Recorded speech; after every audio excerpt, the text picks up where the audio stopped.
Bismillahirrahmanirrahim. Assalamualaikum warahmatullahi wabarakatuh.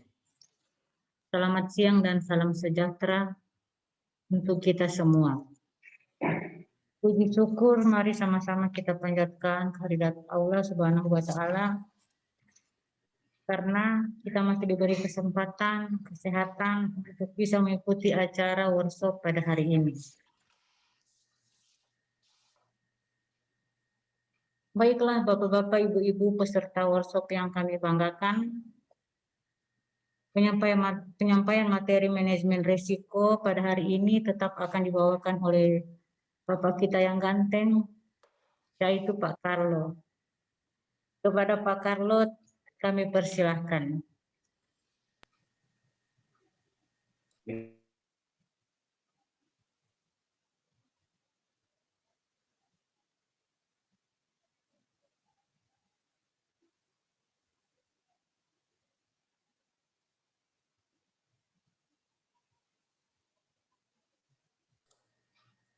Suaranya belum ada ya?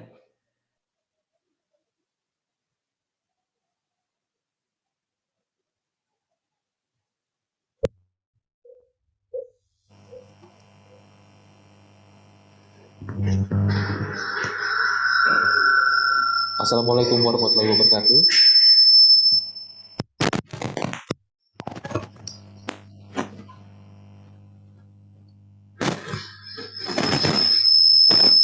Cek. Ya. Sudah terdengar ya Bapak Ibu ya? Assalamualaikum warahmatullahi wabarakatuh. Selamat siang dan salam sejahtera bagi kita semua. Bapak Ibu sekalian yang kami banggakan, anggota Satgas SPIP di seluruh Pemda sewilayah Provinsi Gorontalo. Adapun ya kegiatan kita pada hari ini merupakan lanjutan dari pembahasan mengenai pengelolaan risiko ya Bapak Ibu ya, pengelolaan risiko atau manajemen risiko pada pemerintah daerah. Untuk memasuki materi pada hari ini ya, kita perlu mengingat kembali ya Bapak Ibu sekalian ya, kita merefresh kembali bahwa manajemen risiko pemerintah daerah itu nanti akan kita lakukan ya, akan kita implementasikan sebagaimana telah diatur dalam Peraturan Deputi Kepala BPKP nomor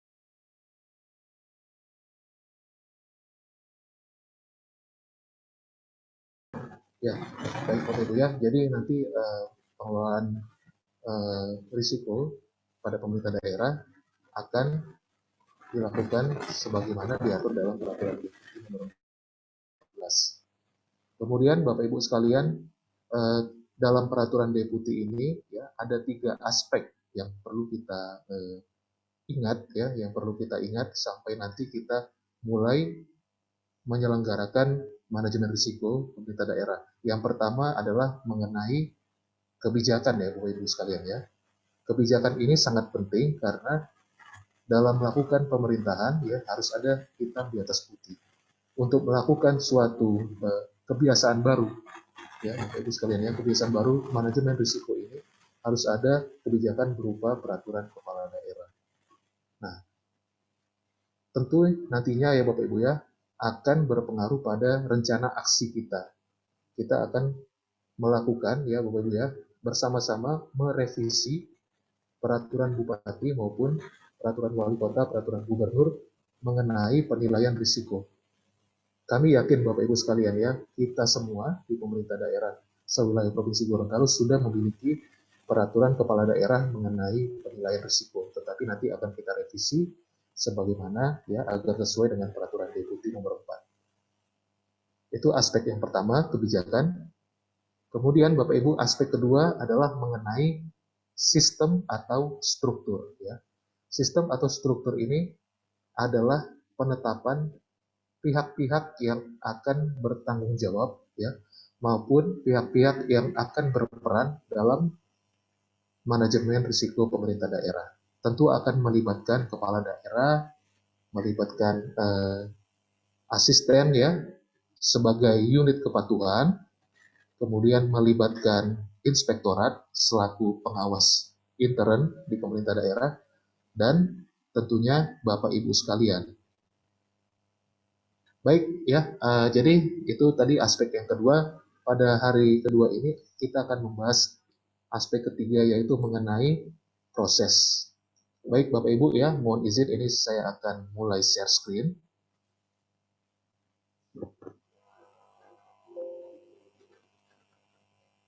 Ya, ini kemarin kita sudah bahas ya. Penerapan manajemen risiko sudah diatur dalam RPJMN. Kemudian kami di BPKP Gorontalo nantinya akan memilih Bapak Ibu ya, memilih di Pemda mana kami akan melakukan piloting pembinaan. Tetapi Bapak Ibu ya, meskipun kami ditargetkan 2 Pemda pada tahun ini, apabila Bapak Ibu nanti memiliki ya permintaan ataupun semuanya saling mendukung Bapak Ibu ya, ada waktu, kemudian kita semua bisa secara berbarengan Bapak Ibu ya untuk menerapkan ini, tentu akan lebih baik lagi. Nah ini mengenai budaya ya, budaya kita sudah jelaskan di pertemuan sebelumnya, sehingga kita pada hari ini masuk kepada proses. Ya, ini tahapan sudah dibahas kemarin ya Bapak Ibu ya.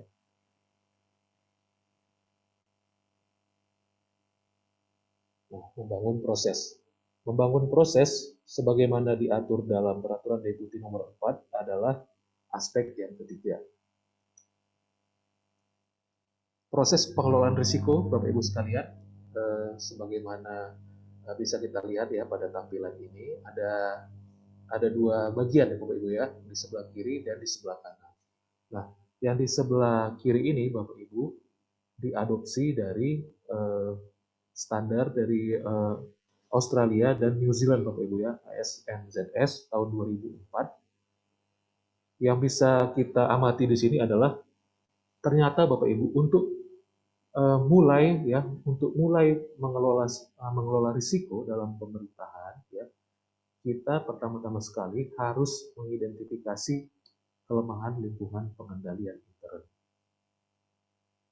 Kita mengidentifikasi kelemahan lingkungan pengendalian intern berarti ya Bapak Ibu sekalian, ada sumber-sumber yang bisa meyakinkan kita bahwa lingkungan pengendalian intern itu memiliki kelemahan. Nah, Bapak Ibu sekalian, terkait dengan kelemahan lingkungan pengendalian intern, sebenarnya setiap tahun itu ya, kita mendapatkan laporan hasil pemeriksaan dari BPK. BPK setiap tahunnya mengeluarkan ya 3 buku, di mana 3 buku ini merupakan output dari kegiatan pemeriksaan atas laporan keuangan ya. Buku pertama laporan keuangan, buku kedua tentang kelemahan lingkungan pengendalian intern, dan buku ketiga adalah mengenai ketaatan terhadap peraturan perundang-undangan. Jadi Bapak Ibu, salah satu sumber untuk mengidentifikasi kelemahan lingkungan pengendalian intern bisa berasal dari LHP BPK buku yang kedua. Nah, kemudian selain itu, apakah bisa kita mengidentifikasi kelemahan lingkungan pengendalian intern ini dari sumber lain? Bisa, misalnya Bapak Ibu ya, misalnya nanti dari surat kabar ya, bisa seperti itu. Atau ya dari persepsi Bapak Ibu masing-masing. Bisa bersumber dari sumber tertulis ya maupun dari sumber lisan. Kemudian Bapak Ibu ya, setelah kita mengidentifikasi kelemahan lingkungan pengendalian intern, barulah kita mulai melakukan penilaian risiko. Penilaian risiko ini ya dilakukan dengan menetapkan konteks atau tujuan. Nah, menetapkan konteks dan tujuan ini penting Bapak Ibu. Mengapa penting? Karena kalau kita sudah memahami konteks atau tujuan, ya, pada saat kita menyatakan suatu risiko, kita tidak keliru lagi. Kita tidak keliru lagi dalam mengidentifikasi risiko. Ilustrasinya, ya, seperti yang kita bahas pada hari sebelumnya. Konteks atau tujuan ini ya diibaratkan ya dalam suatu contoh kasus ya, kasus sehari-hari. Tujuannya adalah berangkat ke bandara ya Bapak Ibu ya, untuk naik pesawat dari kota A ke kota B. Nah, itu tujuannya. Sehingga pada saat kita mengidentifikasi risiko ya di tahap selanjutnya, maka risiko-risiko yang berkaitan dengan upaya kita untuk berangkat dari kota A ke kota B lah, itulah yang harus kita identifikasi. Ya. Jadi maka dari itu kemarin contohnya adalah risiko ya, risiko terlambat ke bandara atau risiko cuaca buruk sehingga pesawat delay ya Bapak Ibu sekalian ya. Bukan mengidentifikasi risiko apakah kita tidak mendapatkan fasilitas ya yang terbaik di pesawat. Bukan seperti itu, karena tujuan kita naik pesawat itu bukan sekadar menikmati makanan dan minuman ya Bapak Ibu ya, tetapi kita ingin berpindah dari satu tempat ke tempat lain. Jadi tujuan atau konteksnya itu ditetapkan harus sesuai dengan uh, ini ya intisari dari suatu entitas atau organisasi. Tentu kalau kita berbicara mengenai pemerintahan, konteks atau tujuan ini tercantum dalam dokumen perencanaan. Tujuan strategis ya Bapak Ibu ya, di RPJMD sampai ke Renja.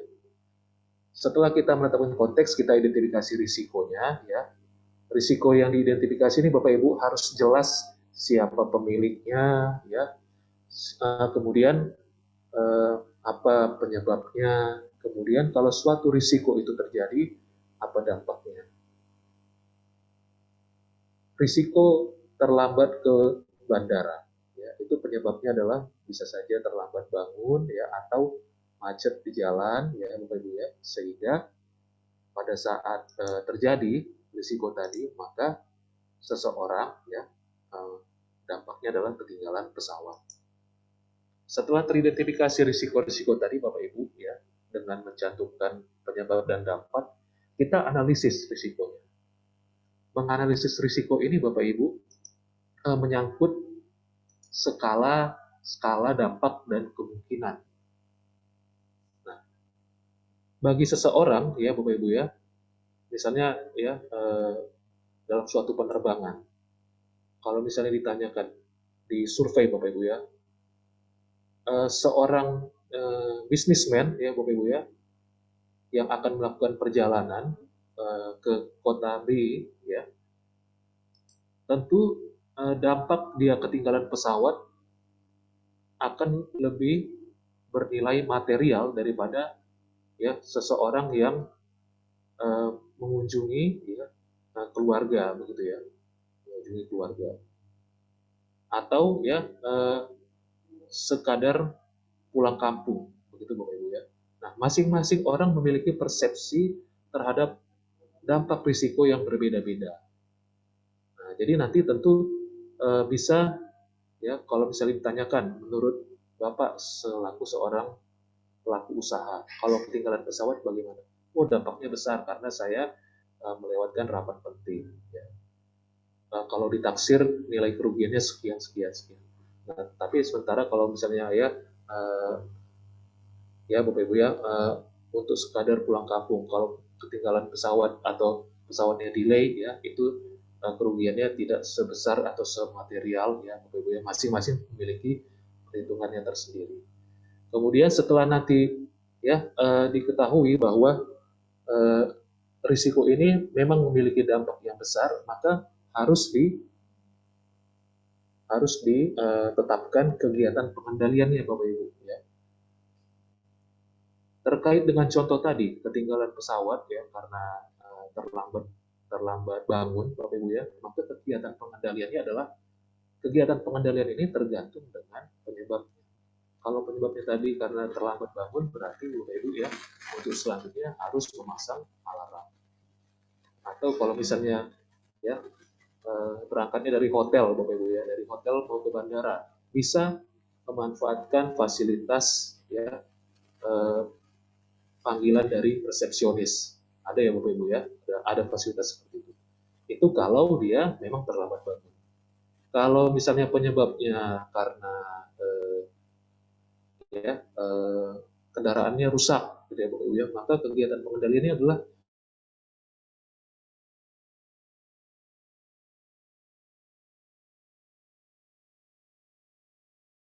ya, sehari sebelum berangkat ke bandara. Kemudian Bapak Ibu ya, setelah kegiatan pengendaliannya ditetapkan, maka ya ini di sebelah kirinya Bapak Ibu ya, sebelah kiri informasi dan komunikasi. Kita harus menginformasikan dan mengomunikasikan rencana pengendalian tadi kepada pihak-pihak yang memang memiliki peranan dalam melakukan kegiatan pengendalian tadi. Kalau seandainya tadi kita mau meminta bantuan resepsionis, tentu kita harus menghubungi resepsionis. Pak, Bu, saya mohon ya besok pagi ya penerbangan jam 6 pagi ya, sehingga saya minta tolong dibangunkan ya jam 4 misalnya Bapak Ibu ya. Nah, kita informasikan dan kita komunikasikan kepada pihak-pihak yang memang berperan dalam menciptakan kegiatan pengandalian tadi. Nah, seperti itu. Kemudian Bapak Ibu ya di sebelah kanannya ini ya yang warna oranye ya, pemantauan. Nah, pemantauan ini Bapak Ibu kita memantau ya apakah kegiatan pengendalian tadi sudah efektif atau tidak. Nah, seperti itu. Kalau nanti kita praktek di pemerintahan, tentu pemantauan ini harus dilakukan oleh atasan langsung ya ataupun pihak-pihak yang telah ditentukan, unit kepatuhan ya, inspektorat untuk memantau apakah proses pengelolaan risiko ini telah berjalan efektif dan efisien.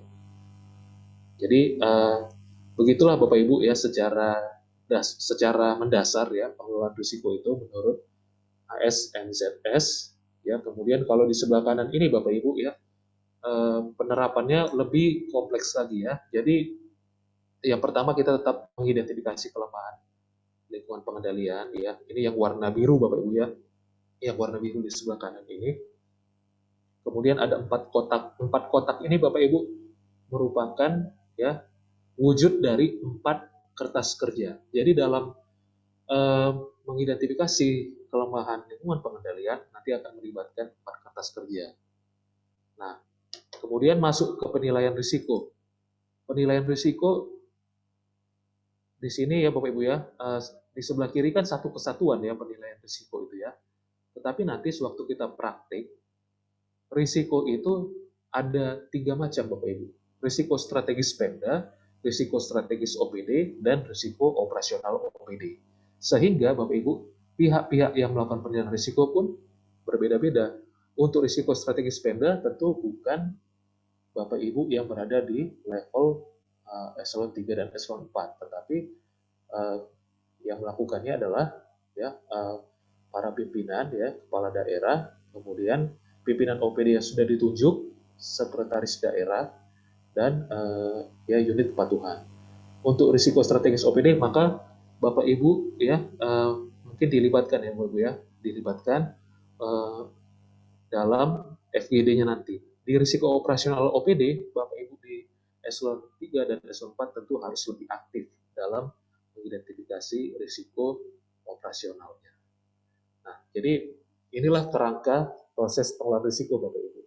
Selama ini kita memang sudah melakukan proses pengelolaan risiko ya melalui asistensi dengan inspektorat ya ataupun mungkin Bapak Ibu masih ingat ya dulu saya sempat ya beberapa kali ke Bumi Bolango, ke Bualemo, ke Pohuwato juga kita bersama-sama melakukan rapat ya FGD dalam menilai risiko operasional.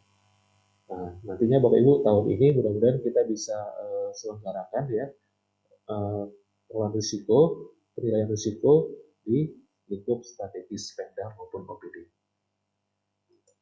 Baik Bapak Ibu, ini dia skemanya ya. Kemudian kita masuk kepada kertas kerjanya. Ya.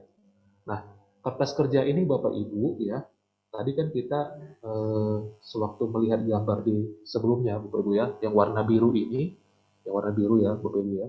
Warna biru ini adalah menyangkut identifikasi kelemahan ya.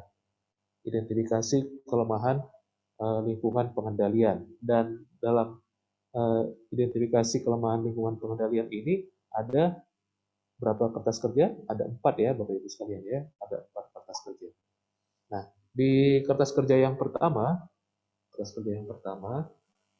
ini dinamakan kuesioner Bapak Ibu, kuesioner lingkungan pengendalian.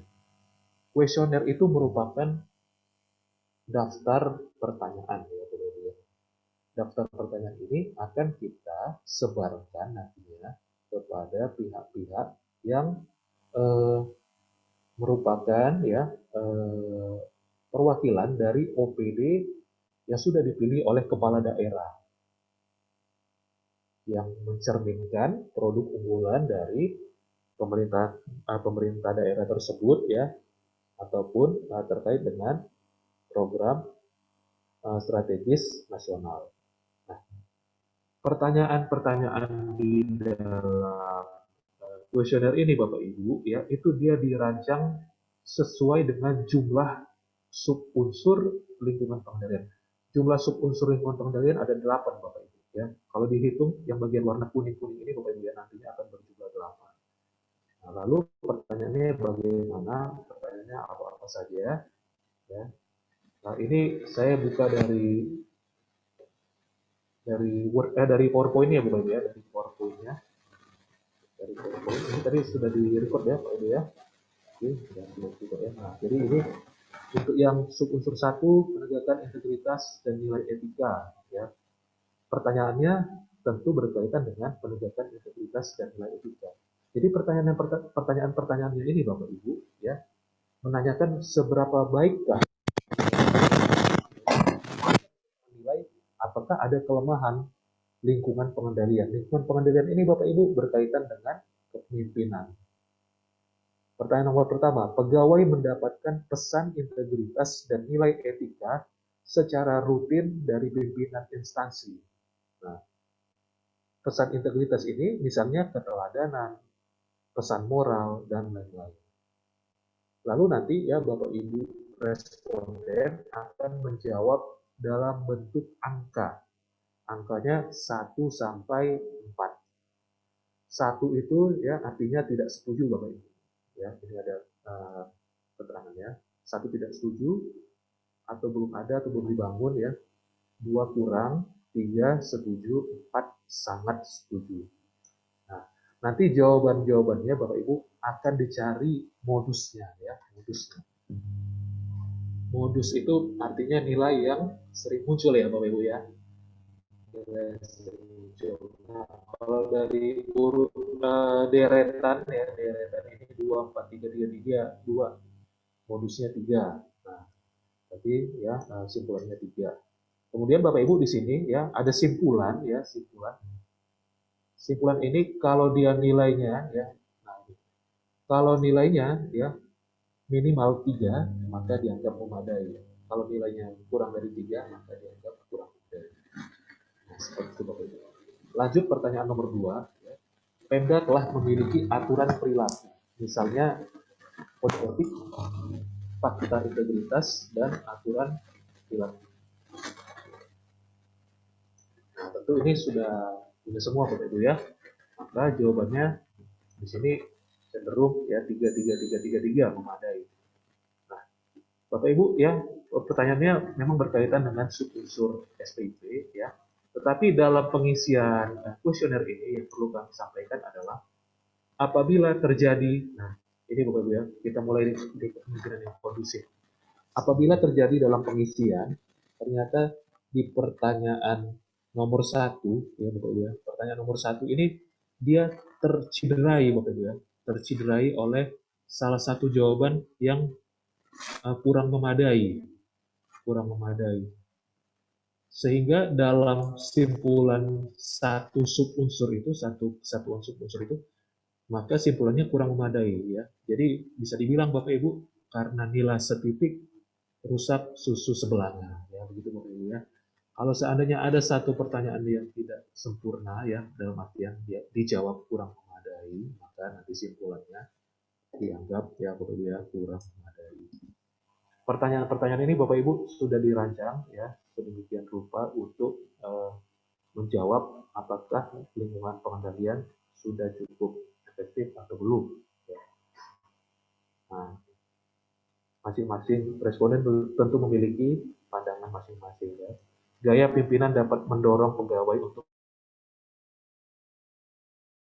meningkatkan kinerja. Nah, tentu Bapak Ibu memiliki ya persepsi masing-masing. Ya, Bapak Ibu yang ini ya masih banyak yang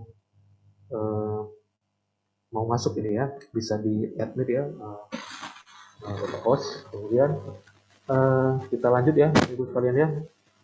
Tadi kertas kerja nomor 1 ya, kertas kerja nomor 1 sudah mengenai identifikasi kelemahan lingkungan pengendalian internet. Kemudian kertas kerja yang kedua, ya, kertas kerja yang kedua ini masih dalam rangka identifikasi kelemahan pengendalian internet. Nah, di pertama tadi Bapak Ibu kita melihat kelemahan pengendalian internet itu berdasarkan persepsi saja. Persepsi dari pihak yang kita lakukan adalah di kertas kerja yang kedua ini, ya, di kertas kerja yang kedua ini, Bapak Ibu sekalian, berdasarkan sumber data tertulis, ya, sumber data tertulis.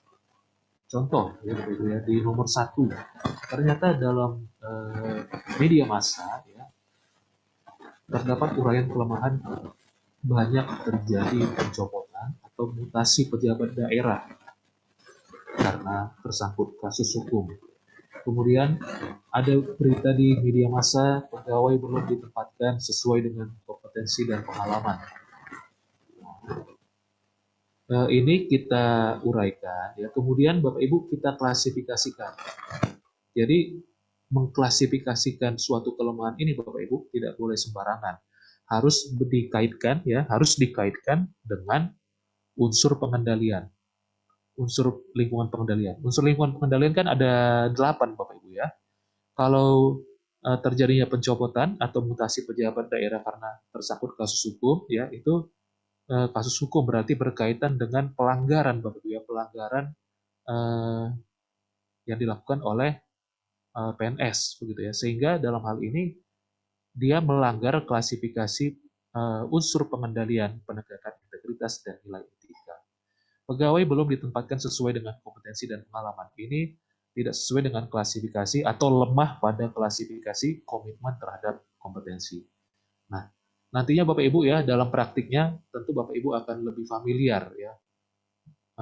Dari membaca uraian kelemahannya saja Bapak Ibu bisa mengklasifikasikan kelemahannya berdasarkan unsur pengendalian yang diatur dalam PP 60 atau ya PP SPIP. Lanjut di sumber data yang kedua, pemerintah kabupaten belum memiliki strategi dalam pemenuhan dan pendistribusian SDM kesehatan di puskesmas. Nah, ini berdasarkan LHPBPK. Jadi sebenarnya ya dari LHPBPK ini diharapkan ya kita bisa menjaring ya kalau seandainya banyak kelemahan ya Bapak Ibu ya dari teman rekan-rekan BPK itu bisa kita sadur ya. Kita sadur lalu kita klasifikasikan. Nah, ini tidak kita bahas sampai nomor 4 Bapak Ibu ya. Intinya adalah pada kertas kerja yang kedua ini kita menilai kelemahan pengendalian internet itu tidak sebatas dari persepsi, tetapi dari sumber-sumber tertulis. Ya, mudah ya Bapak Ibu ya. Oke, baik ya, ini mudah memahaminya, tidak sulit. Kemudian yang ketiga Bapak Ibu ya, yang ketiga kita masuk ke kertas kerja untuk membandingkan Bapak Ibu, membandingkan. Kita bandingkan apakah benar yang telah diisi oleh rekan-rekan responden dalam kuesioner itu bisa dibuktikan secara dokumen. Nah, dalam hal ini Bapak Ibu ya, nomor 1 subunsur penegakan integritas dan nilai etika. Tadinya Bapak Ibu, sewaktu kita menjaring jawaban dari responden ya, tidak ada yang menjawab kurang memadai. Berarti menurut semua responden penegakan integritas dan nilai etika sudah memadai. Tetapi ya ternyata berdasarkan berita di media massa tadi tidak seperti itu. Buktinya banyak terjadi pencopotan, mutasi pejabat daerah karena tersangkut kasus hukum. Sehingga Bapak Ibu ya, ini kembali lagi Bapak Ibu ya, prinsipnya karena nilai setitik tadi Bapak Ibu ya, maka dianggap simpulannya kurang memadai. Jadi Bapak Ibu, kalau seandainya ada satu yang kurang memadai, dianggap simpulannya kurang memadai. Pertanyaannya adalah ya, kalau seandainya hasil review dokumen ya Bapak Ibu ya, memadai, kemudian hasil survei persepsi tidak memadai atau kurang memadai, nah itu bagaimana? Simpulannya tetap kurang memadai Bapak Ibu ya, karena nantinya akan didapatkan ya Bu ya, didapatkan informasi dari responden ya.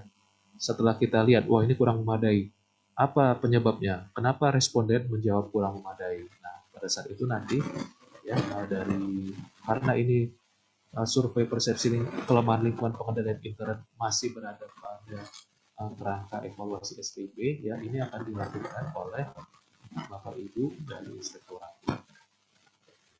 Nah, kemudian Bapak Ibu ya di identifikasi kelemahan lingkungan pengendalian intern ini tadi ada 4 batas kerja. Yang pertama persepsi sudah, kemudian dari sumber tertulis sudah, yang simpulannya juga sudah. Yang keempat adalah kita mencari dalam tanda kutip obatnya. Tadi kan sudah ada penyakitnya, sudah ada, kita mencari obatnya apa gitu. Kalau seandainya Bapak Ibu ya, kita lihat di sini contohnya banyak terjadi kasus pencopotan atau mutasi pejabat daerah karena tersangkut kasus hukum di nomor 1. Ternyata ya di sini perlu Bapak Ibu ya, perlu analisis atau kajian kelemahan pengendalian kepatuhan hukum. Nah, itu menurut inspektorat ya, sehingga dalam hal ini penanggung jawabnya juga dari inspektorat dan target waktu penyelesaiannya dilakukan triwulan 2 gitu ya. Untuk penyakit pegawai belum ditempatkan sesuai dengan kompetensi dan pengalaman, maka obatnya adalah penyusunan peta kompetensi dan perbaikan SOP penempatan pegawai dilakukan oleh Badan Kepegawaian ya, gitu ya. Badan Kepegawaian Sumber Daya Manusia triwulan 3. Nah, dan seterusnya. Nah, artinya Bapak Ibu ya, ternyata pengendalian itu tidak melulu soal risiko, tetapi pertama sekali pengendalian itu harus dilakukan atas kelemahan lingkungan pengendalian intern. Diibaratkan Bapak Ibu ya, ibaratnya lingkungan pengendalian itu adalah aturan yang paling fundamental, yang paling mendasar dari suatu pemerintah daerah yang sejatinya harus ada dari awal. Ya. Ternyata itu pun masih ada kelemahan, jadi itu yang harus diperbaiki. Nah, dengan demikian Bapak Ibu, kita sudah menyelesaikan ya, 1 tahapan di identifikasi kelemahan lingkungan pengendalian intern. Baik, lanjut Bapak Ibu ya. Mudah-mudahan sejauh ini bisa diterima ya bagi Bapak Ibu yang mungkin sewaktu saya memberikan penjelasan atas paparan ini ya ada pertanyaan, supaya tidak lupa bisa Bapak Ibu ketik ya di kolom chat, nantinya akan dikumpulkan oleh Bapak host ya, nanti pada waktu sesi tanya jawab akan kita bahas. Ya, ini kita kembali ke skema lagi ya. Tadi ini sudah Bapak Ibu ya, identifikasi kelemahan lingkungan pengendalian intern sudah. Selanjutnya adalah penetapan konteks atau tujuan. Nah, tetapi perlu kita ingat Bapak Ibu, penetapan konteks atau tujuan ini, di mana dalam kerangka penilaian risiko, harus dilakukan dalam 3 ruang lingkup, yaitu risiko strategis Pemda, risiko strategis OPD, dan risiko operasional OPD. Kita mulai dari risiko strategis Pemda. Nah, ini Bapak Ibu ya. Nah, berbicara mengenai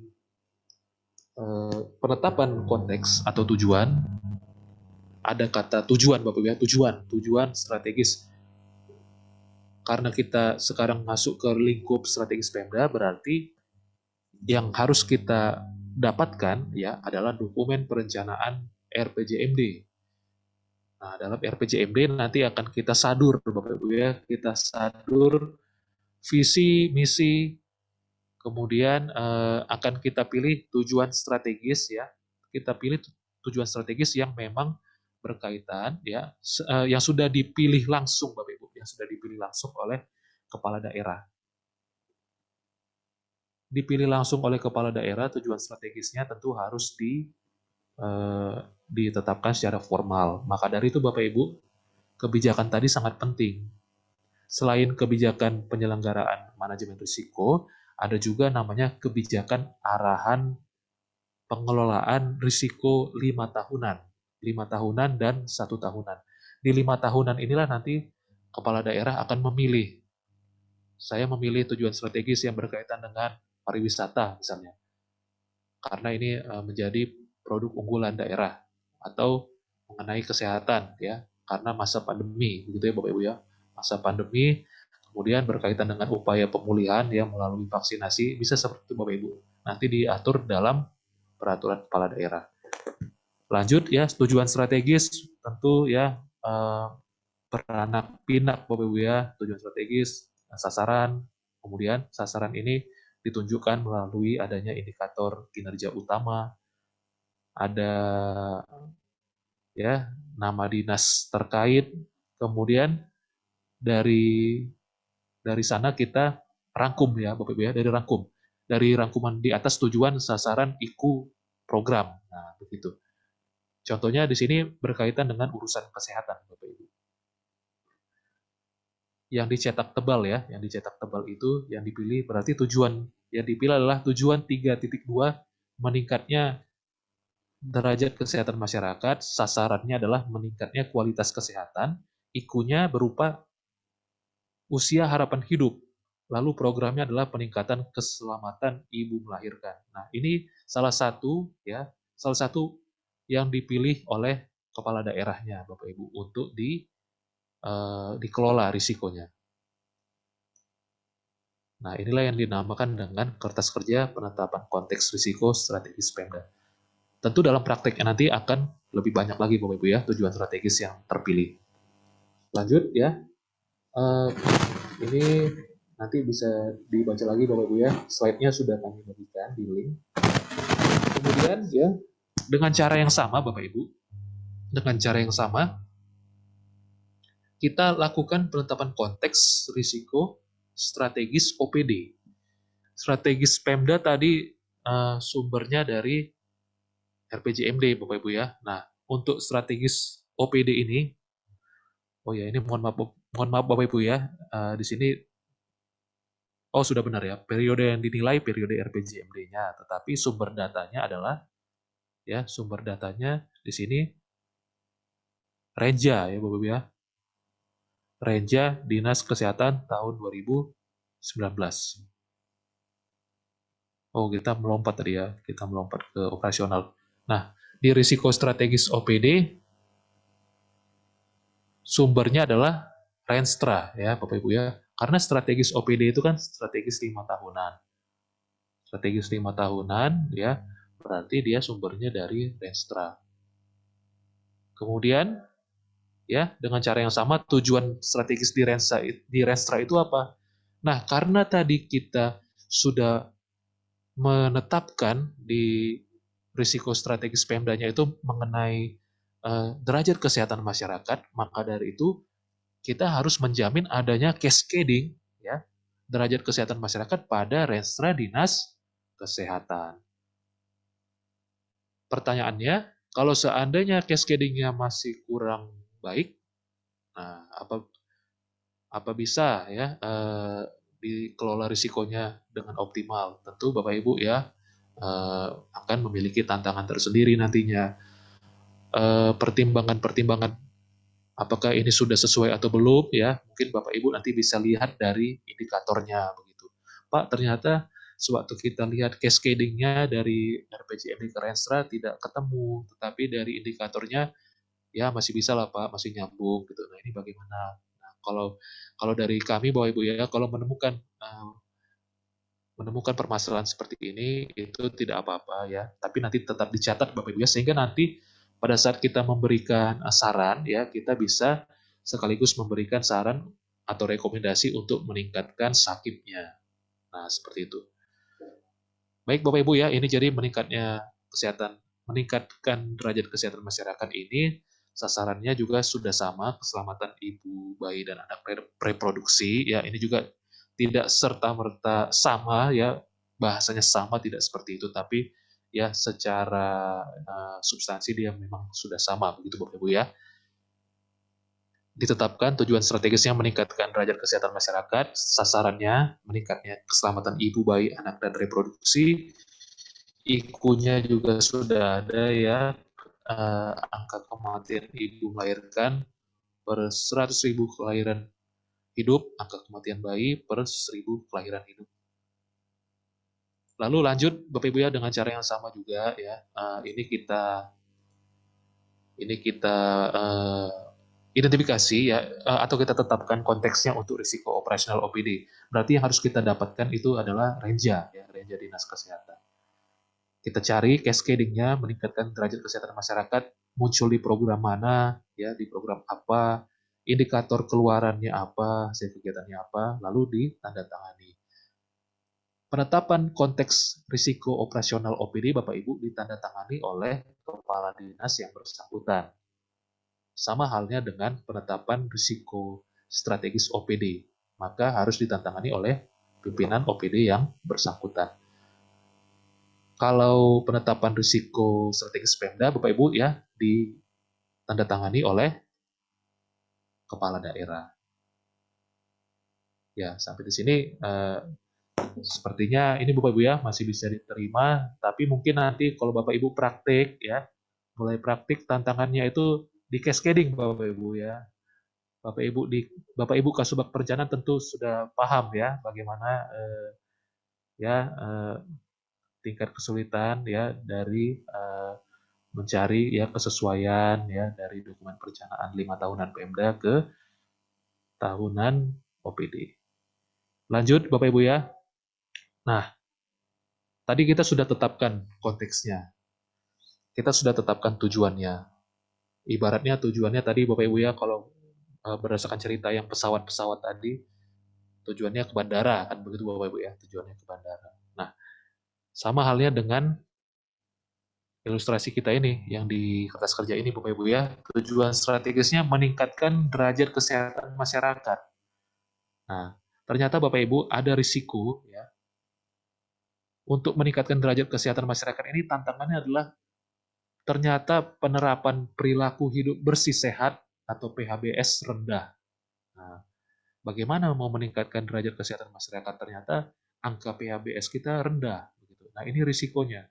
Kalau angka PHBS-nya rendah, tentu nanti akan mengganggu pencapaian tujuan meningkatkan derajat kesehatan masyarakat.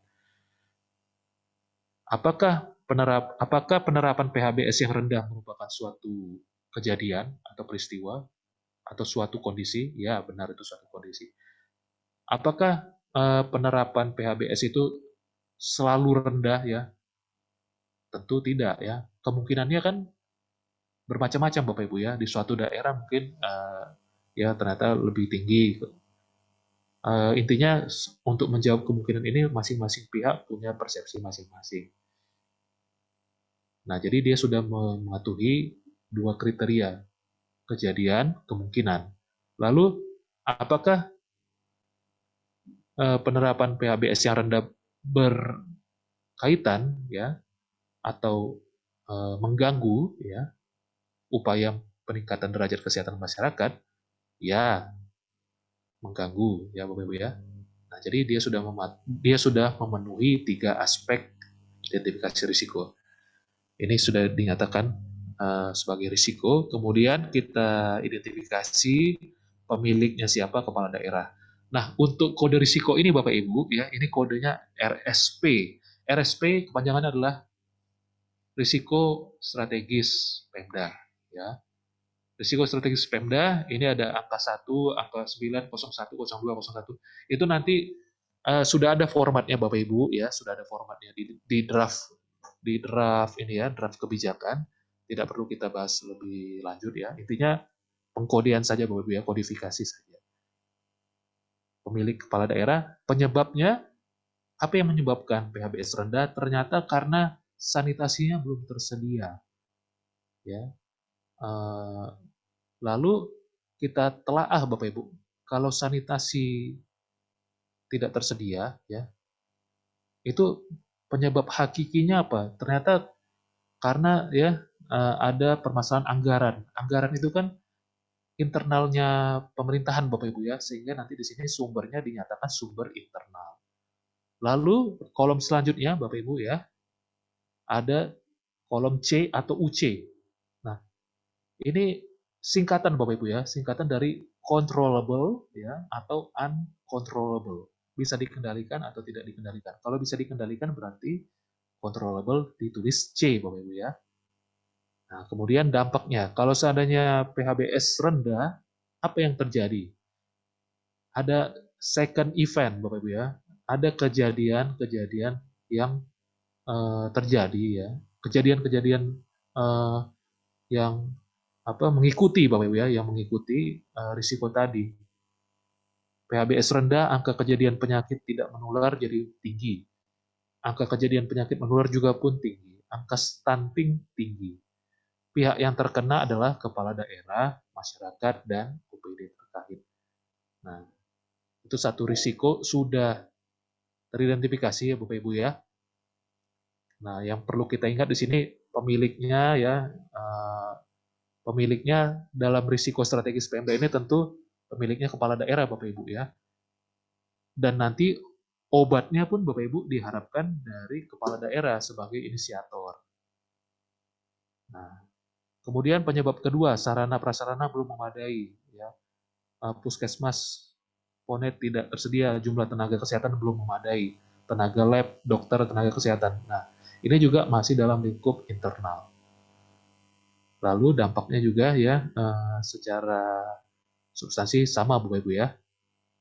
Nah, ini sudah selesai Bapak Ibu untuk risiko strategis Pemda.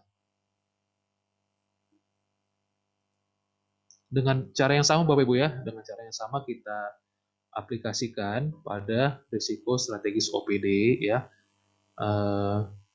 Tujuannya karena cascading-nya bagus Bapak Ibu ya, tujuannya jadi sama. Indikator kinerja kita masukkan ya, supaya kita lebih enak Bapak Ibu ya untuk mengidentifikasi risikonya. Karena kalau kita masih bingung tujuannya apa gitu ya, tujuannya apa tadi, lupa gitu. Nah, maka dari itu harus dicatat supaya nanti waktu kita mengidentifikasi risikonya tidak tersesat Bapak Ibu ya. Risiko di OPD, penggunaan layanan kesehatan rendah. Penggunaan layanan kesehatan. Dia sudah mulai teknis Bapak Ibu ya, sudah mulai teknis bahasa dari OPD tersebut. Tetapi dalam hal ini Bapak Ibu, obatnya itu harus diinisiasi oleh kepala dinas ya. Jadi bukan kepala bidang. Nah, itulah bedanya risiko strategis ya, risiko strategis Pemda dan risiko strategis OPD. Penyebabnya ya kurangnya sosialisasi kesehatan. Dampaknya ibu hamil tidak mengetahui prosedur pelayanan dan tanda-tanda bahaya kehamilan. Lanjut, risiko operasional OPD ya.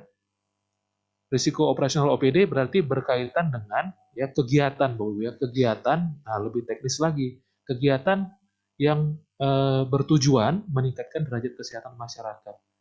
Di sini ada kegiatan Jampersal, Bapak Ibu ya, jaminan persalinan melalui penganggaran DAK non fisik. Di sini Bapak Ibu ada tahapannya lagi ya, tahapannya karena ini sifatnya teknis operasional. Bapak Ibu nanti bisa menggolongkan di Jampersal ini kan ternyata banyak Pak tahapannya. Banyak Bu tahapannya. Ada tahap perencanaan, pertanggungjawaban, penatausahaan, pelaporan, pemantauan, dan evaluasi.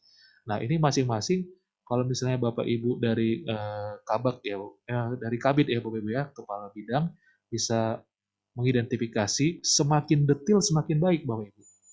Karena semakin detail itu nantinya akan ada perhatian yang lebih ekstra Bapak Ibu ya. Perhatiannya tentu lebih ya. Lebih baik karena dia detail. Nah, semakin terdefinisikan dengan baik suatu masalah Bapak Ibu, maka penanganannya akan lebih baik pula kan begitu ya.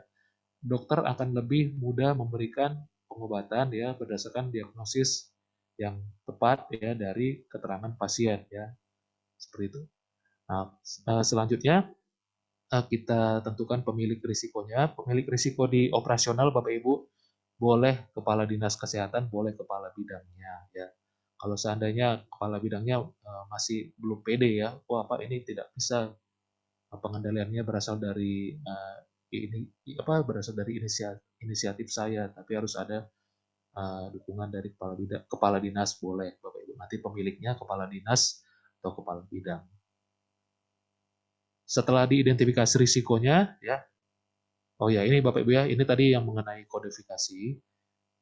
Kita skip saja. Nah, setelah itu kita analisis Bapak Ibu.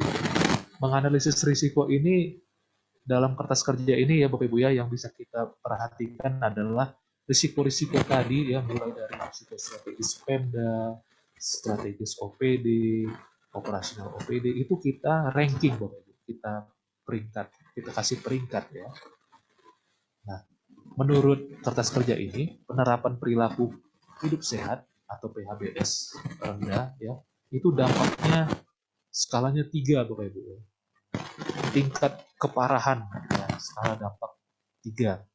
Skala kemungkinannya 3. Nah, untuk angka-angka ini Bapak Ibu, angka 1, 2, 3, 4, 5 nanti akan kita atur dalam perkada masing-masing ya. Misalnya 1 itu skala dampak ya. Kalau dampak itu 1 artinya tidak signifikan misalnya. 2 itu ya cukup signifikan. 3 moderat atau sedang-sedang gitu Bapak Ibu ya. 4 itu ini ya sangat signifikan ya. Kalau 5 itu biasanya dahsyat gitu Bapak Ibu ya. Dampaknya dahsyat.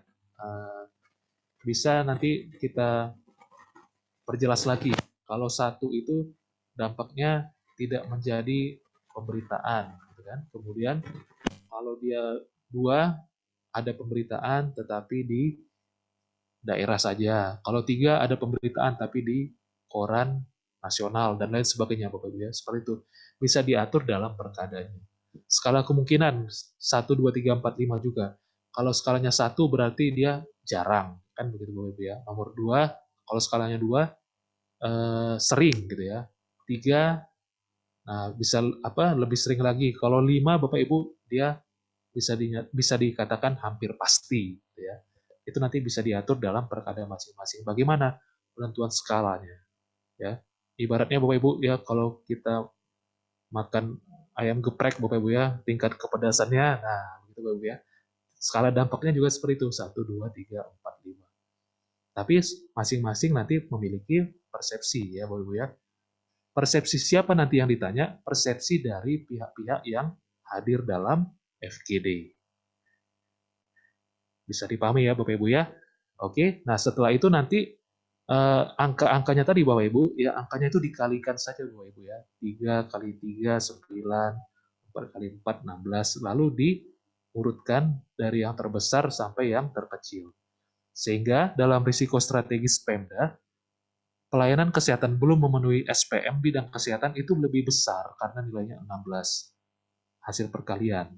Nah, lebih besar, maka ini nanti jadi nomor 1. Yang nilainya 9 jadi nomor 2. Begitu juga untuk yang di bawah Bapak Ibu ya, risiko strategis Pemda, strategis OPD diperingkatkan juga mana yang tertinggi, terendah gitu ya. Lanjut, setelah itu ya ini pemeringkatannya Bapak Ibu ya. Pemeringkatannya. Nah, yang paling tinggi kan angkanya 16 ya. Jadi yang 16 ini contoh Bapak Ibu ya, yang 16 itu di data gitu ya, di data karena nilainya paling tinggi.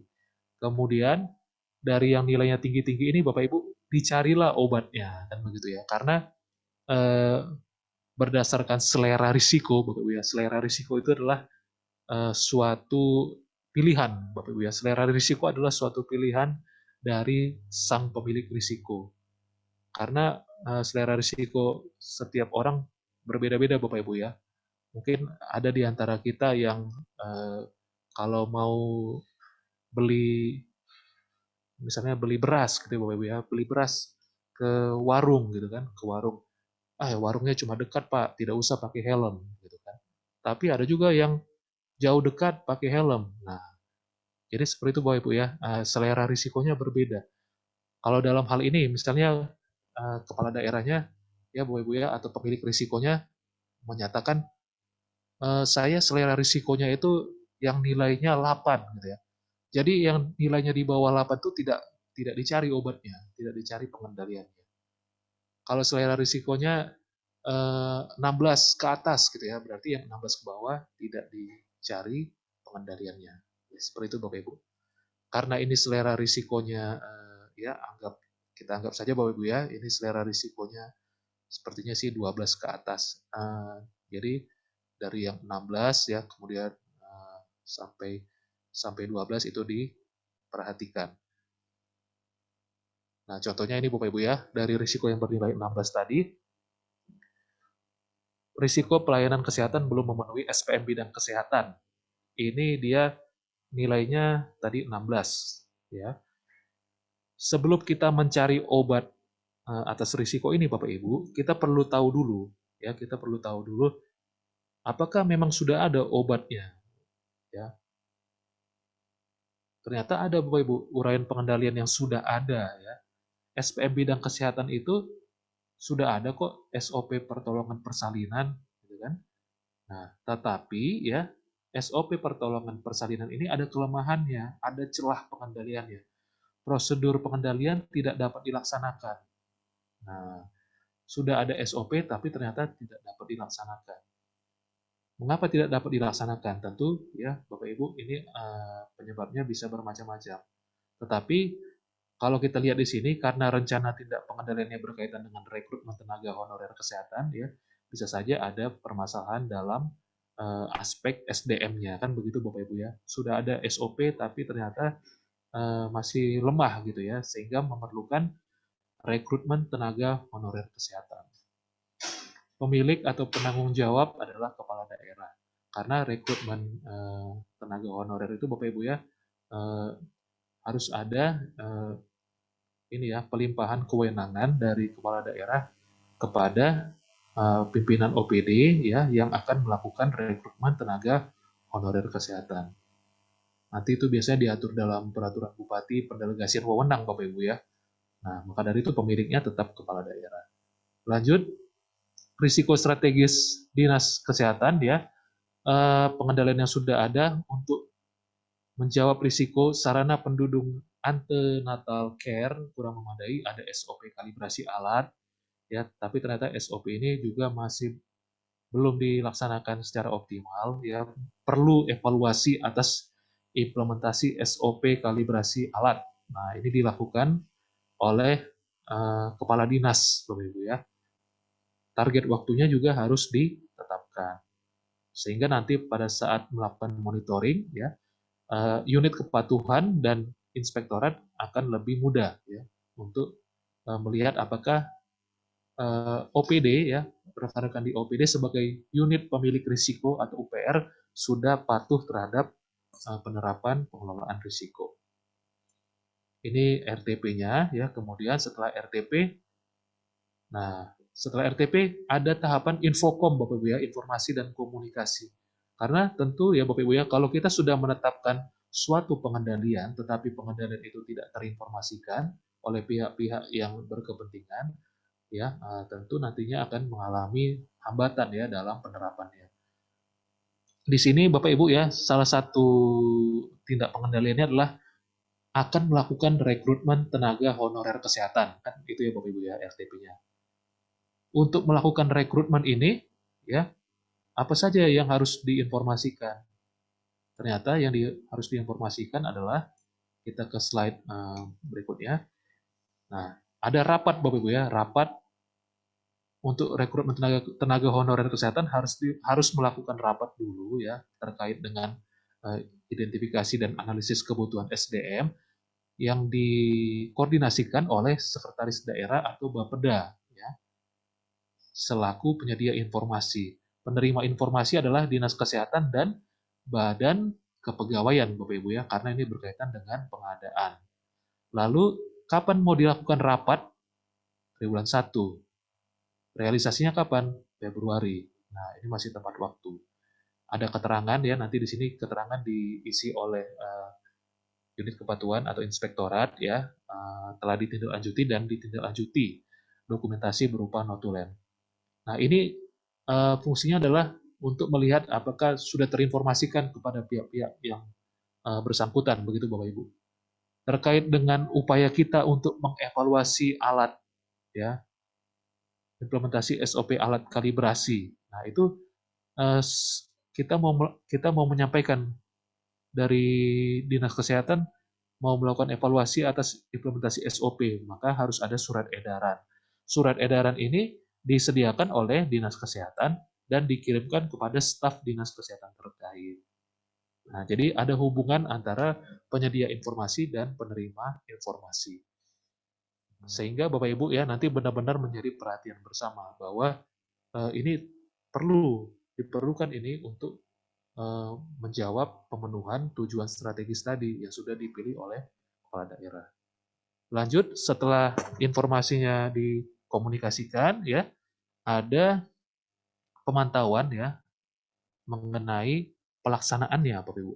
Tadi sudah berjanji akan melakukan rekrutmen tenaga honorer kesehatan. Lalu, bagaimana cara kita untuk memantau rekrutmen ini? Kita melakukan konfirmasi dan laporan pelaksanaan kegiatan. Ya. Nah, ini penanggung jawabnya adalah Kepala Dinas Kesehatan, Direktur RSUD, ada rencana waktunya, ada realisasi waktunya.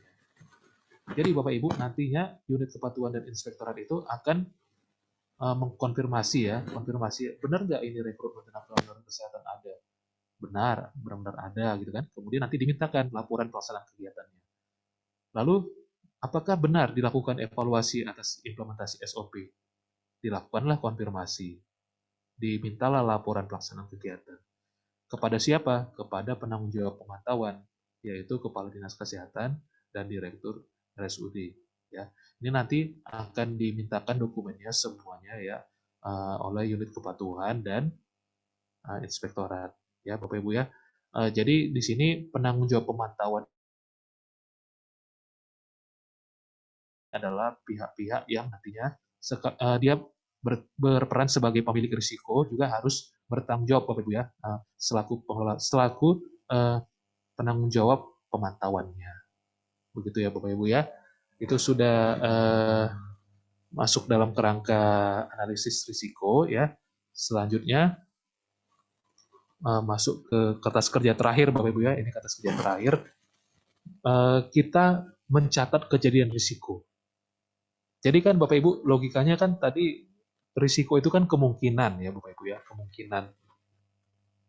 Di tahun 2012 ini misalnya kita sudah memetakan ya, kita sudah mengidentifikasi risiko itu, anggaplah Bapak Ibu ya, anggaplah kondisi idealnya kan Bapak Ibu seharusnya risiko itu sudah teridentifikasi ya. Ini idealnya Bapak Ibu ya, idealnya adalah 14 hari setelah dokumen perencanaan ditetapkan. 14 hari setelah dokumen perencanaan ditetapkan berarti sewaktu kita melakukan pemerintahan ya dalam 1 tahun anggaran, pada saat itulah kita mencatat kejadian risikonya.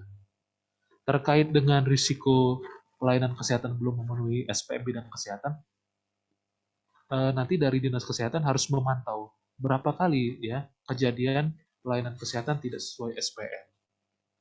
Berapa kali terjadi? Kalau sudah terjadi, dicatat Bapak Ibu ya, tanggal terjadi Maret 2019. Ternyata penyebabnya ya jumlah tenaga kesehatan belum memadai. Nah, nantinya Bapak Ibu ya, masukan-masukan ini akan menjadi bahan evaluasi ya untuk mencari rencana tindak pengendalian yang lebih efektif lagi di periode berikutnya. Sehingga Bapak Ibu logikanya ya, secara logika risiko tadi bisa diturunkan skornya, bisa diturunkan dari segi dampak, bisa juga diturunkan dari segi kemungkinan. Nah, sama halnya dengan risiko strategis dinas kesehatan. Kalau seandainya nanti ya terjadi risiko tadi, Bapak Ibu ya, risiko tadi kan berupa kemungkinan, tapi ternyata benar-benar terjadi.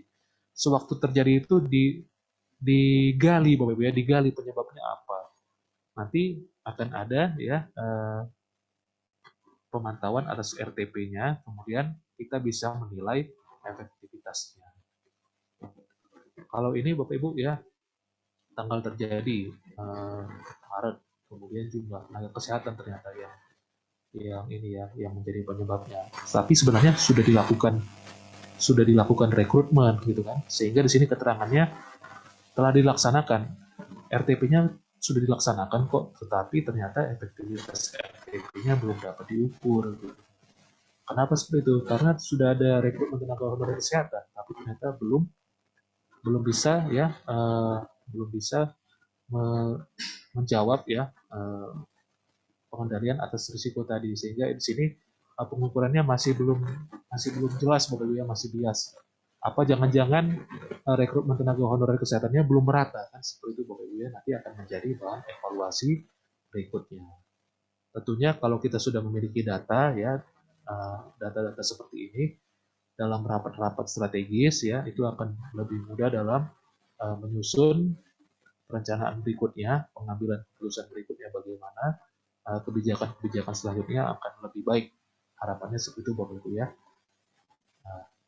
Setelah menyelesaikan kertas kerja tadi Bapak Ibu, maka mulailah melakukan penyusunan laporan.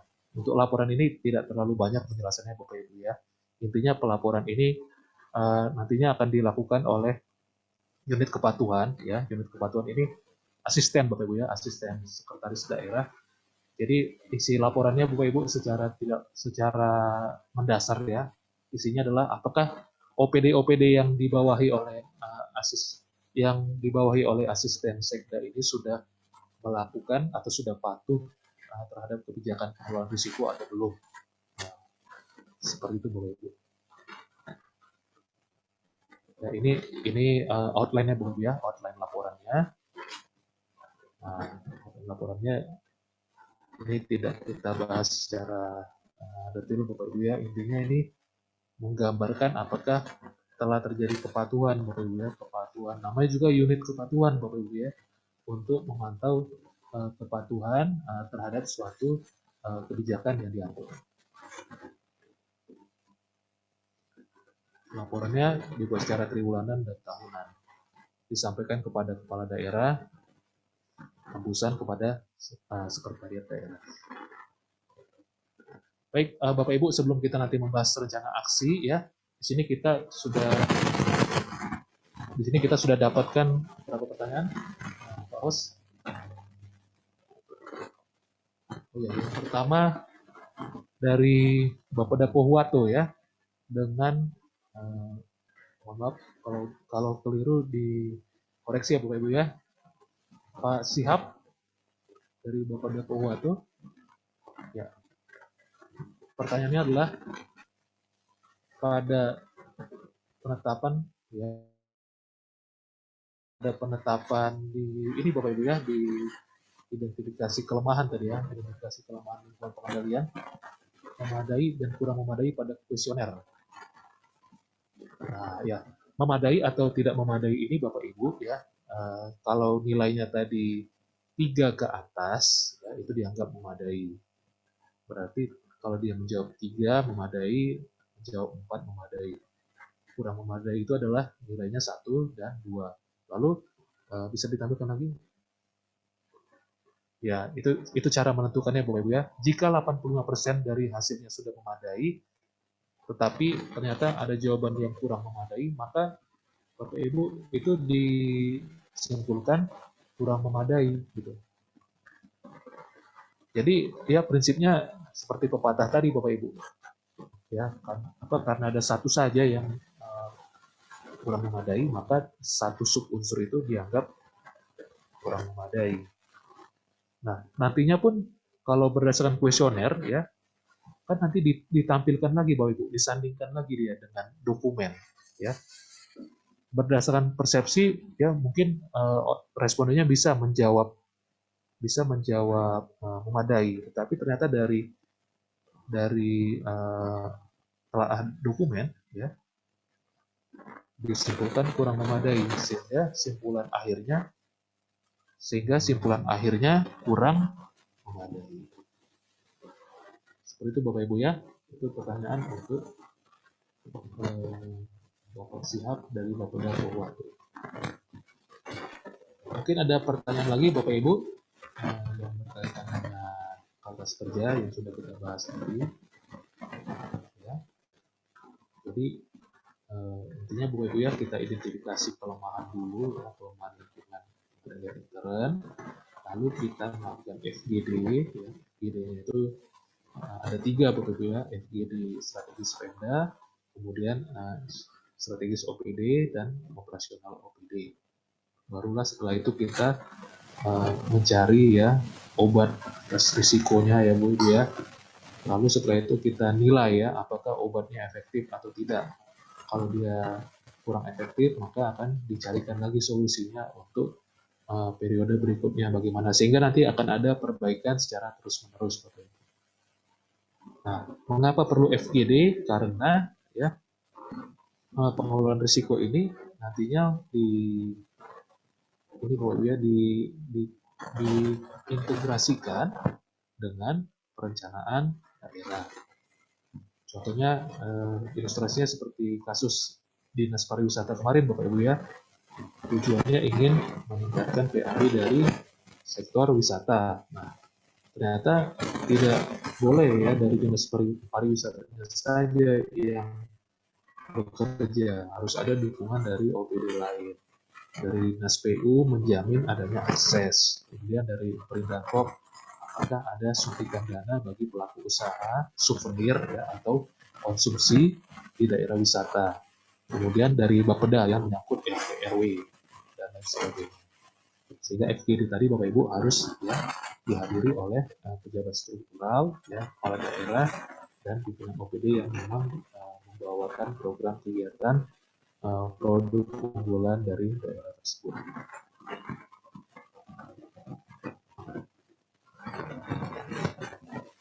Ya, bagaimana Bapak Ibu, ada pertanyaan dari provinsi, dari kota, unggulannya Bu Alamo, turut Kawatu.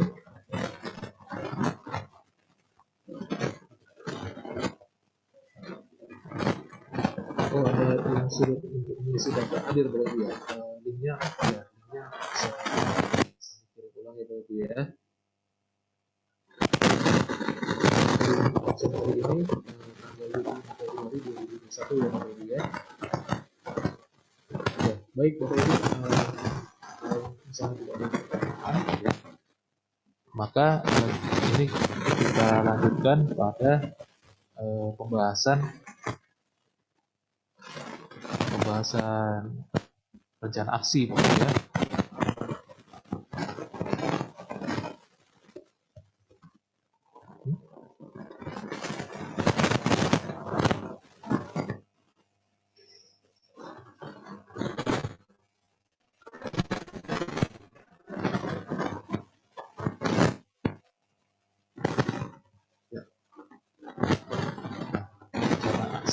Rencana aksi penyelenggaraan SPIP dan manajemen risiko.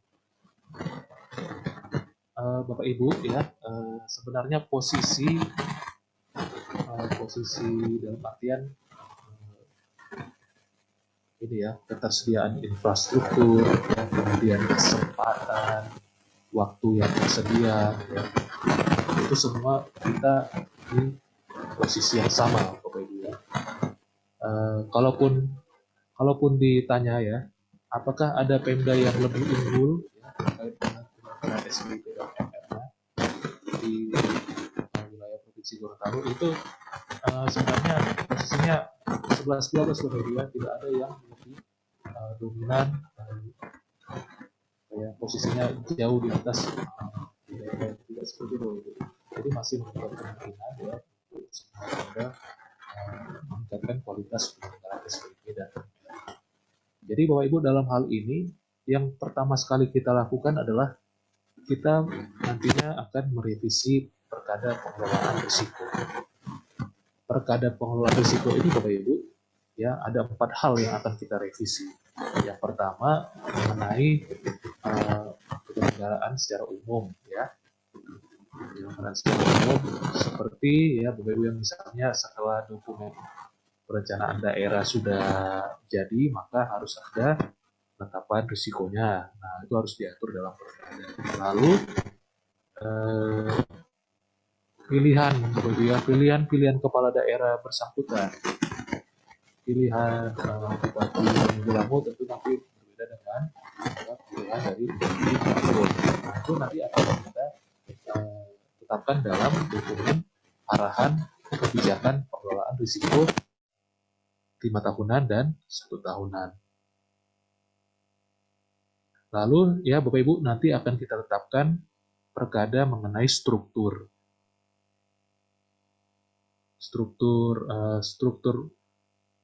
pengelolaan risikonya, berarti tergantung oleh pilihan kepala daerahnya, kan begitu Bapak Ibu ya.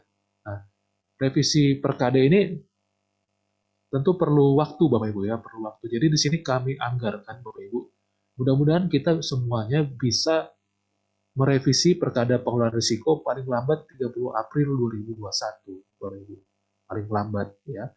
Jadi nantinya setelah ini akan kami sebarkan Bapak Ibu ya, akan kami sebarkan draftnya, draft Perkada Pengelolaan Risiko ini dalam bentuk Word.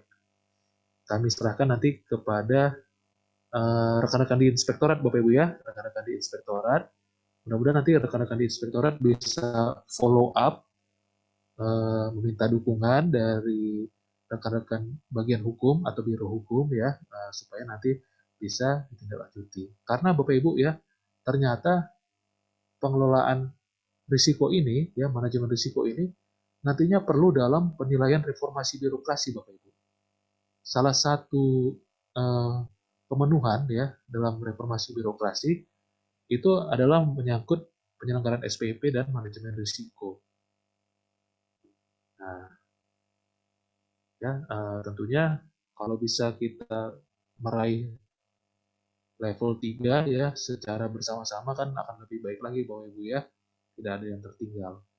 Jadi kita targetkan revisi perkadanya, kita pastikan dulu ya semuanya ada hitam di atas putih ya Bapak Ibu ya, ada kebijakannya. Tanggal 1 Maret berarti hari Senin Bapak Ibu ya, mudah-mudahan hari Senin nanti kami mulai besok deh Bapak Ibu ya, besok atau nanti setelah ini saya sebarkan ya draftnya sampai dengan 30 April mudah-mudahan sudah ditetapkan. Lalu ya nanti sampai dengan 31 Mei 2021 Bapak Ibu akan kita mudah-mudahan Bapak Ibu ya dari inspektoratnya bisa mengasistensi pengelolaan risiko. Jadi di sini nanti asistensi pengelolaan risiko oleh inspektorat kepada minimal Bapak Ibu ya, minimal 50% OPD. 50% OPD dari populasi itu paling lambat 31 Mei 2021. Ada FGD untuk strategis Pemda ya, strategis OPD dan operasional OPD. Untuk mengisi kertas kerja tadi Bapak Ibu ya sebagai bukti pengelolaan risiko oleh pemerintah daerah yang diasistensi oleh inspektorat. Nantinya inspektorat juga bisa bekerja sama dengan Bapeda Bapak Ibu ya. Bapeda atau Ortala ya, tergantung Bapak Ibu ya mau Bapeda atau Ortala, intinya di unit mana ya yang sudah familiar atau menangani perencanaan daerah. Setelah itu Bapak Ibu sampai dengan 30 Juni 2021 kita akan mengevaluasi SPIP dilakukan oleh inspektorat sampai dengan 30 Juni. Timeline ini Bapak Ibu ya, timeline ini nanti bisa dilakukan secara simultan ya, secara bersama-sama bisa.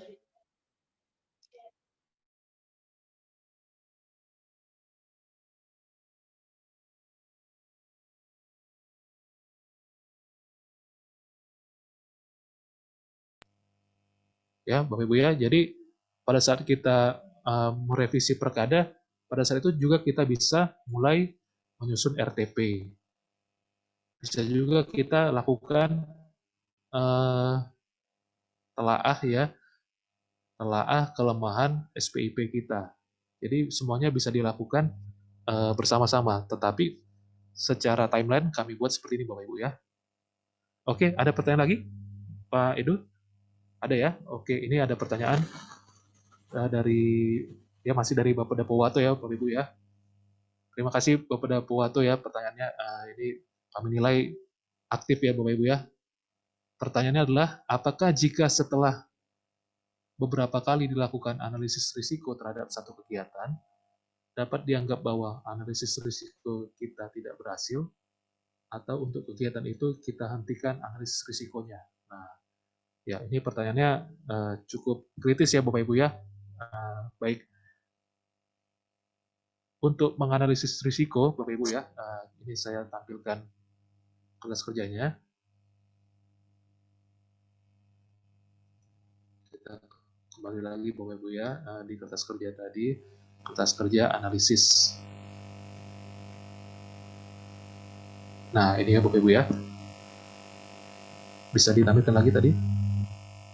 Ya, analisis risiko, Bapak Ibu, intinya adalah kita menilai, ya Bapak Ibu ya, menilai risiko itu dari sisi dampak dan kemungkinannya.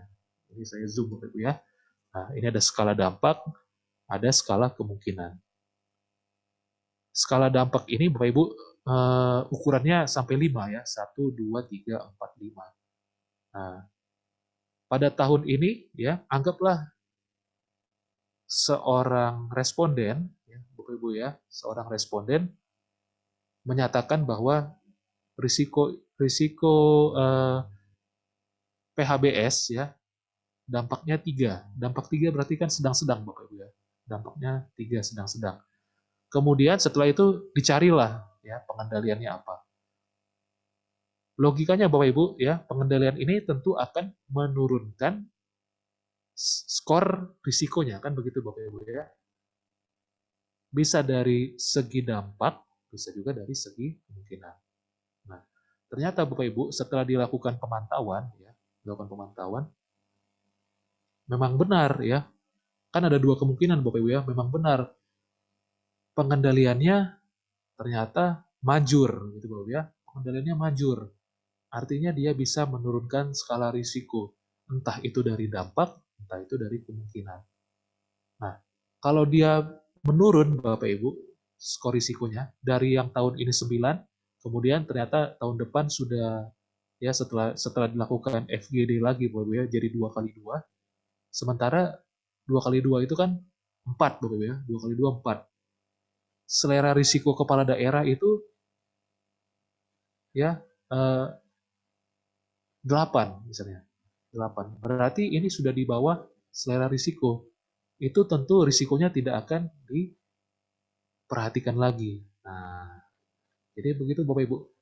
Analisis risiko ya tentu akan dilakukan eh, secara terus-menerus apabila ya nilainya masih pada ya batas selera risiko pimpinan. Begitu. Kalau seandainya dia sudah berhasil di bawah ya Bapak Ibu ya, di bawah selera risiko, tentu dia tidak akan diperhatikan lagi. Kenapa tidak diperhatikan lagi Bapak Ibu? Karena skala kemungkinannya rendah ya, kemungkinannya sangat kecil, dampaknya juga kecil. Nah, begitu Bapak Ibu. Ya, jadi jawabannya tergantung Pak ya, tergantung nanti bagaimana pemantauan pada periode bersangkutan, kemudian akan diputuskan pada penilaian tahun berikutnya. Cukup jelas ya Pak. Tadi dari Bapeda Wato ya Pak Sihab ya. Ya. Terima kasih Pak atas pertanyaannya. Ada pertanyaan lagi Bapak Ibu?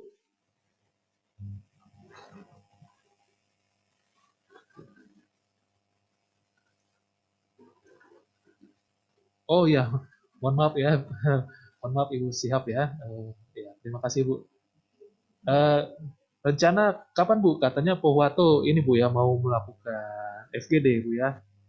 Eh, akhir akhir tahun lalu rencananya Januari Bu, tapi sepertinya karena ada ya, halangan ya, jadinya mungkin ditunda Bu ya. Tapi mudah-mudahan masih semangat ya Bapak Ibu ya. Nanti akan rencananya kan memang mau dilakukan FGD. Nah kami harapkan ya Bapak Ibu sekalian kita bisa bersama-sama ya karena kami akan lebih lebih proaktif Bapak Ibu ya. Untuk tahun 2020 Bapak Ibu memang kami akui ya karena ya pada saat itu ada refocusing realokasi, kemudian juga kita terbatas Bapak Ibu ya untuk kegiatan berkumpul, kita juga belum tahu bagaimana penerapan protokol kesehatan ya, jadi masih belum dilakukan secara optimal. Tapi mudah-mudahan tahun ini Bapak Ibu ya kita bisa sama-sama ya mencapai target ya dari kami juga mudah-mudahan setiap infrastruktur yang diperlukan ya, entah itu contoh perkadanya ya, kemudian kertas kerjanya bisa kami sediakan.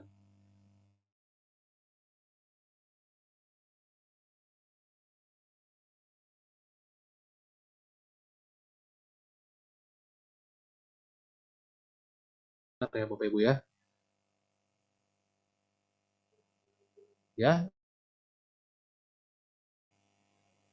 pas Bapak Ibu?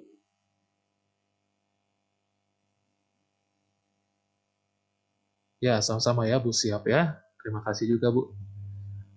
Baik Bapak Ibu ya, kalau misalnya tidak ada pertanyaan lagi ya, maka eh, kita tutup acaranya Bapak Ibu ya. Yang pasti eh, setelah acara ini ya, Bapak Ibu bisa menghubungi kami ya kalau seandainya bisa ini Bapak Ibu bisa kita lakukan tindak lanjut sesegera mungkin ya. Kemarin itu setelah selesai acara ya sudah ada respon ya Bapak Ibu ya dari salah satu rekan kita ya, karena memang urgensinya sekarang sudah cukup menjadi perhatian Bapak Ibu ya, bahkan dari Kemendagri sendiri sudah ada kebijakan pengawasan terkait dengan MR, sehingga mau tidak mau ya Bapak Ibu ya, ini menjadi target, tidak hanya target kinerja BPKP tetapi juga dari pemerintah daerah. Baik Bapak Ibu ya, terima kasih atas partisipasinya ya. Jangan lupa isi daftar hadir ya Bapak Ibu ya, nanti karena akan kami kumpulkan datanya untuk pembuatan sertifikat ya untuk angka kredit Bapak Ibu ya, jabatan fungsional. Kemudian materi juga tadi sudah saya masukkan ya ke dalam drive, silakan diakses.